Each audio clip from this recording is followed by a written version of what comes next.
Assalamualaikum warahmatullahi wabarakatuh. Hai teman-teman, di video kali ini saya akan menjelaskan tentang pengertian dan hakikat manusia.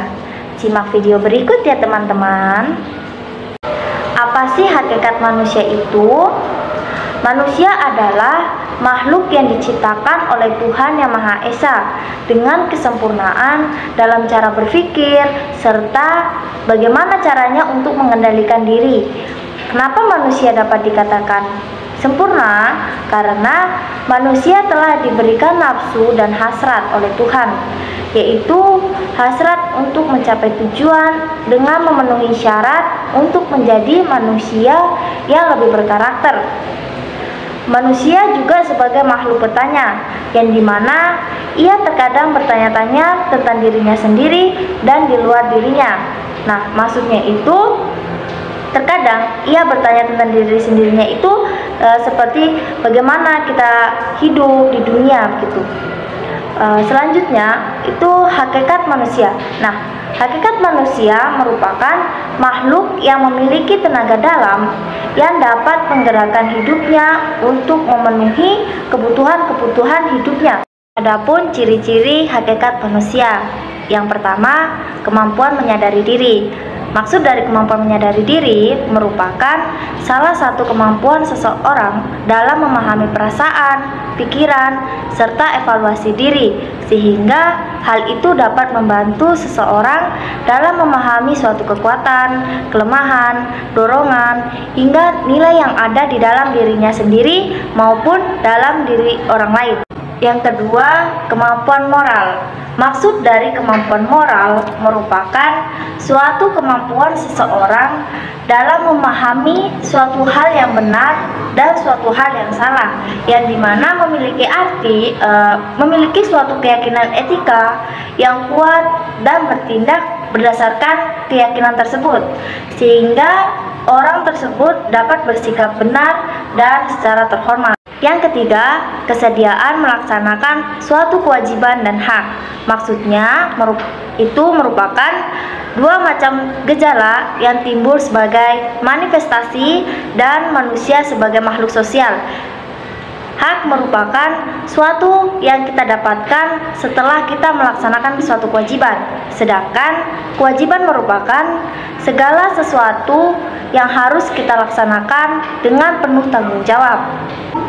Yang keempat, kemampuan bertanggung jawab. Maksudnya, kemampuan bertanggung jawab merupakan suatu kemampuan seseorang yang dimana ia siap untuk menanggung segenap akibat perbuatan yang telah dia lakukan.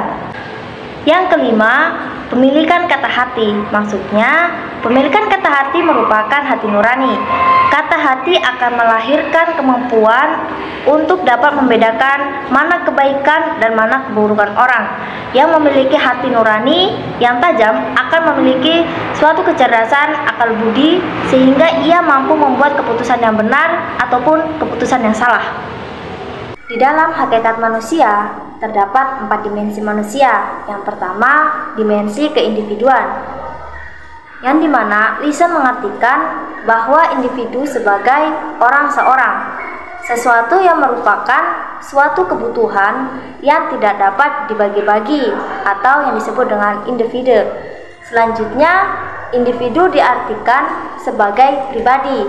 Setiap anak manusia yang dilahirkan telah dikaruniai potensi untuk menjadi berbeda dari yang lain atau menjadi seperti dirinya sendiri. Yang kedua, dimensi kesosialan. Dimensi kesosialan dapat diartikan bahwa setiap anak dapat dikaruniai benih kemungkinan untuk bisa bergaul, atau artinya setiap orang dapat berkomunikasi yang pada hakikatnya di dalamnya terkandung unsur saling memberi dan menerima. Adanya dimensi kesosialan pada diri manusia tampak lebih jelas pada dorongan untuk bergaul satu sama lain. Yang ketiga, dimensi kesusilaan. Nah, kata susila berasal dari kata su dan sila, yang artinya kepantasan yang lebih tinggi. Akan tetapi, di dalam kehidupan bermasyarakat, Jadi, dimensi kesusilaan merupakan suatu penilaian yang dibuat oleh sekelompok individu tentang sesuatu yang sangat penting untuk kehidupan bersama. Nah, seringkali ditetapkan boleh tidaknya sesuatu hal dilakukan seorang individu. Keempat, dimensi keberagamaan. Nah, dimensi keberagamaan merupakan suatu keyakinan seseorang yang dapat diukur untuk mengetahui bagaimana seseorang tersebut religius atau tidaknya.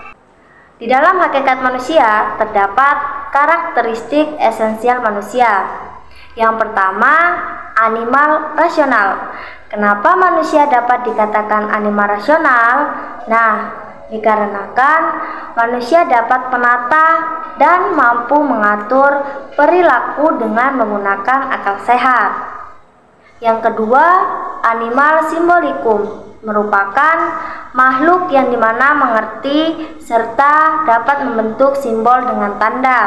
Dengan membentuk simbol, manusia dapat menciptakan dunia kultural yang dimana terdapat bahasa, agama, serta ilmu pengetahuan.